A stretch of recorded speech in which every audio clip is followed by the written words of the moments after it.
जीवन में सत्संग क्यों आवश्यक है। सत्संग जी, आइए जानते हैं इस विचार के माध्यम से। सत्संग जी, जीवन में सत्संग आवश्यक इसलिए है क्योंकि यह हमें सही मार्गदर्शन प्रदान करता है और आत्मिक शुद्धि में सहायक होता है। सत्संग का अर्थ है सज्जनों और संतों का संग या सत्य का संग। जब हम अच्छे विचारों, संतों, महापुरुषों या शास्त्रों के ज्ञान से जुड़े रहते हैं तो हमारा मन शुद्ध होता है और जीवन में सकारात्मकता आती है। सत्संग करने के क्या क्या महत्व है, जैसे विचारों का विकास। सत्संग से हमें सही और गलत का ज्ञान होता है, जिससे हमारा विवेक जागृत होता है। मन की शांति। आत्मिक चर्चा और सत्संग से मन को शांति और सुकून मिलता है। बुराइयों से बचाव। बुरी संगत से दूर रहकर हम गलत मार्ग पर जाने से बच जाते हैं। आध्यात्मिक उन्नति। सत्संग से आत्मज्ञान बढ़ता है और हमें जीवन के गूढ़ रहस्यों की समझ मिलती है। सकारात्मकता। नकारात्मक विचार दूर होते हैं और जीवन में उत्साह, प्रेम और करुणा का विकास होता है। सत्कर्मों की प्रेरणा। अच्छे कार्य करने की प्रेरणा मिलती है, जिससे समाज और परिवार को भी लाभ होता है। सत्संग व्यक्ति के जीवन में एक प्रकाश स्तंभ की तरह कार्य करता है, जो उसे अंधकार से प्रकाश की ओर ले जाता है। इसलिए हमें जब भी अवसर मिले सत्संग में अवश्य जाना चाहिए। सत्संग जी, सत्संग का प्रभाव। गांव के पास एक घना जंगल था, जहां एक साधु अपनी कुटिया में रहते थे। साधु बड़े ज्ञानी थे और दूर दूर से लोग उनके सत्संग में भाग लेने आते थे। उसी गांव में मोहन नाम का एक युवक रहता था, जो बुरी संगत में पड़ गया था। वह जुआ, शराब और आलस्य में अपना जीवन बर्बाद कर रहा था। उसके माता पिता बहुत ही दुखी थे, लेकिन लाख समझाने के बाद भी वह नहीं सुधर रहा था। एक दिन मोहन की माँ से जबरदस्ती साधु के सत्संग में ले गई। मोहन वहाँ बैठा तो, लेकिन मन में ऊब महसूस कर रहा था। तभी एक व्यक्ति ने साधु से प्रश्न किया, गुरुदेव, सत्संग का जीवन में क्या महत्व है? साधु मुस्कुराए और मोहन को बुलाकर बोले, बेटा, इस कोयले के टुकड़े को हाथ में पकड़ो। मोहन ने देखा कि पास में जलता हुआ अंगार था। उसने डरते हुए कहा, गुरुदेव, यह तो जलता हुआ है, मैं इसे नहीं छू सकता। साधु बोले, अच्छा, तो यह कोयले का दूसरा टुकड़ा उठा लो जो ठंडा है। मोहन ने वह कोयले का टुकड़ा हाथ में ले लिया, लेकिन थोड़ी देर में उसके हाथ काले हो गए। साधु बोले, यही संगति का प्रभाव है। यदि तुम जलते हुए अंगार में रहोगे तो तुम्हारे भीतर भी प्रकाश और ऊर्जा आएगी। यदि तुम ठंडे कोयले, बुरी संगति के साथ रहोगे तो वह तुम्हें जला तो पाएगी नहीं, लेकिन तुम्हारे हाथ काले जरूर कर देगी। मोहन को अपनी गलती का एहसास हुआ। उसने निश्चय किया कि अब वह बुरी संगति छोड़कर सत्संग में जाएगा और अच्छा जीवन जिएगा। कुछ ही महीनों में वह पूरी तरह बदल गया और एक आदर्श युवक बन गया। सत्संगत जी, इस कहानी से हमें यह सीख मिलती है कि जैसी संगति होगी वैसा ही हमारा जीवन बन जाता है। यदि हम सत्संग में जाते हैं तो हमारे विचार शुद्ध होते हैं और हम एक अच्छे इंसान बन सकते हैं। संगति का प्रभाव। एक समय की बात है, एक नगर में रामू नाम का युवक रहता था। वह बचपन में बहुत अच्छा और संस्कारी था, लेकिन जैसे जैसे बड़ा हुआ गलत लोगों की संगति में पड़ गया और वह दिन भर आलस्य करता, बुरी आदतों में समय गंवाता और माता पिता की बातों को अनसुना करता था। रामू की माँ बहुत दुखी थी। एक दिन वह उसे एक ज्ञानी संत के पास ले गई। संत ने रामू को देखा और प्रेम से बोले, बेटा तुम मेरे साथ बगीचे चलो।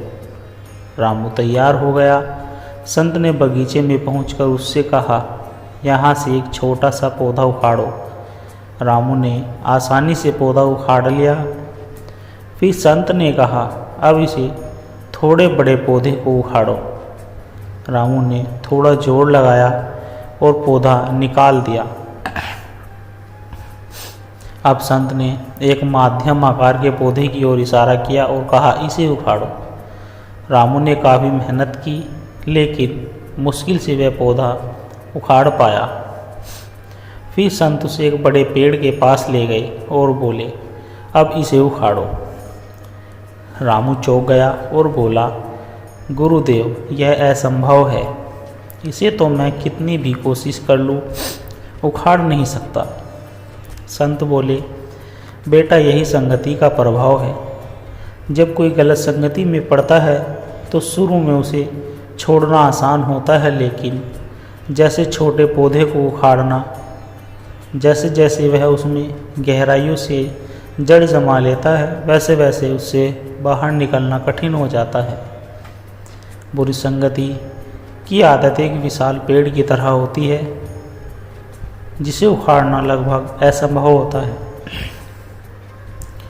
रामू को अपनी गलती का एहसास हो गया।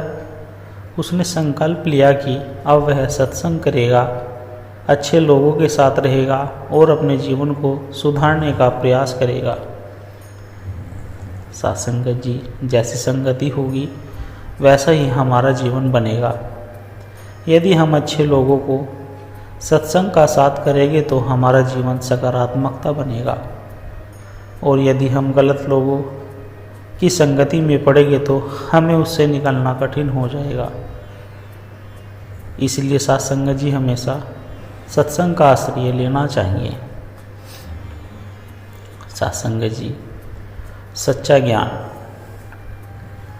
बहुत समय पहले हिमालय की गुफाओं में एक महान ऋषि निवास करते थे। उनका नाम महर्षि देवदत्त था। वे ज्ञानी, तपस्वी और दयालु थे। दूर दूर से लोग उनके पास ज्ञान प्राप्त करने आते थे। उसी राज्य में अर्जुन नाम का एक युवक रहता था। वह बहुत बुद्धिमान था और सत्य की खोज में लगा रहता था, लेकिन उसे जीवन का गूढ़ रहस्य समझ में नहीं आता।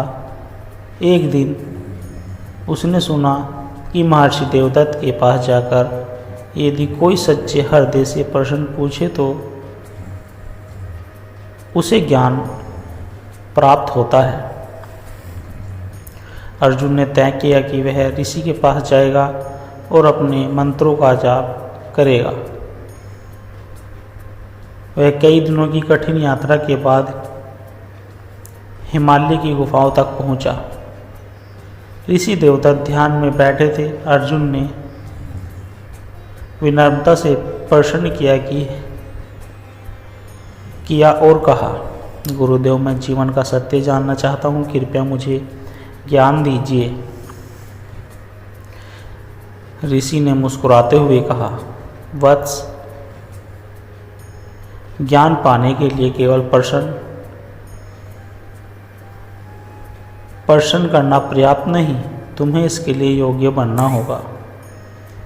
तुम कुछ दिन मेरे आश्रम में रहो और जो मैं कहूँ वो करो। अर्जुन तैयार हो गया, लेकिन महर्षि ने उसे कोई आदेश नहीं,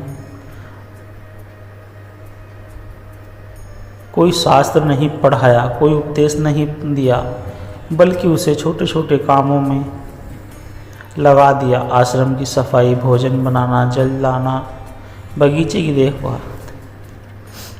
कुछ महीनों तक अर्जुन धैर्य रखकर यह सब करता रहा, लेकिन धीरे धीरे उसका मन विचलित होने लगा। उसने साधारण सेवक का काम विचलित होने लगा। उसने सोचा, मैं यह ज्ञान लेने आया था, लेकिन यह तो साधारण सेवक का काम करवा रहे हैं। एक दिन उसने ऋषि से कहा, गुरुदेव, मैंने इतने महीने सेवा की, लेकिन आपने मुझे ज्ञान नहीं दिया। ऋषि हंसकर बोले, बेटा, कल सुबह नदी किनारे आना, वहाँ तुम्हें ज्ञान मिलेगा। अगली सुबह अर्जुन नदी किनारे पहुँचा। ऋषि ने उसे नदी में उतरने के लिए कहा। जैसे ही अर्जुन नदी में उतरा, ऋषि ने अचानक उसे पकड़कर पानी में डुबो दिया। अर्जुन घबराया, लेकिन ऋषि ने उसे कुछ क्षण तक पानी में रोके रखा। जब वह तड़पने लगा तो ऋषि ने उसे बाहर निकाला। अर्जुन हांफते हांफते बोला, गुरुदेव, आपने ऐसा क्यों किया? ऋषि मुस्कुराकर बोले, जब तुम पानी में थे, तब तुम्हें सबसे ज़्यादा क्या चाहिए था? अर्जुन तुरंत बोले,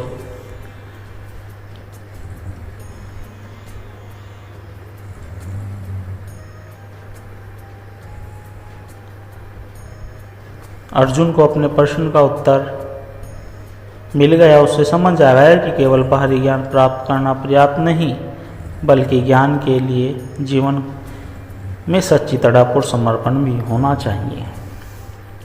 सत्संगत, जिस कहानी से हमें ये सीख मिलती है कि सच्चा ज्ञान केवल पढ़ने या सुनने से नहीं मिलता, बल्कि ऊर्जा प्राप्त करने के लिए संपूर्ण समर्पण, धैर्य और प्यास होनी चाहिए। जब हम सत्य की खोज उसी उत्सुकता से करेंगे जैसे डूबता व्यक्ति हवा के लिए करता है, तभी हमें असली आत्मज्ञान प्राप्त होगा। सत्संगत जी, प्यार से कहना, धन निरंकार जी।